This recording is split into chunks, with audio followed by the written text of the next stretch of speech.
એક ડોશીબાએ થોડું ઘણું મજૂરી કરીને એક સોનાની વેટી બનાવી, ઝૂંપડીમાં રહેતા હતા, વેટી બનાવી સોનાની આગળીમાં પહેરીને બધી જગ્યા જાય, પણ કોઈ એમ કહે નહીં કે ડોશીબા વેટી બહુ સરસ છે। ડોશીબા વિચાર કર કે આટલી કાળી ધોળી મજૂરી કરી, એક વેટી બનાવી, મારું હારું કોઈ બખાન તો કરતું જ નહીં કે બા બહુ સરસ લાગે છે।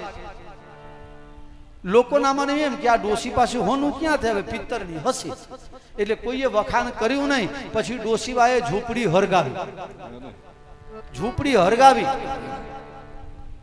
બધા લોકો દોડીને આયા, ડોશીબા આ બધું તો ઠીક, તમારા હાથમાં વેટી હતી એ ક્યાં ગઈ, બહુ સુંદર લાગતી હતી।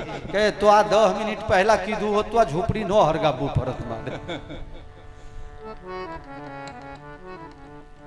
પૈસા ખર્ચીને અને પ્રશંસા બીજા જોડે કરાવડાવવું, આ ઝોપડી વાળીને અને વેટી બતાવવા જેવું છે। આહા, આ સરળતા જીવનમાં જ્યારે આવે ત્યારે કથા સાર્થક ગણાય।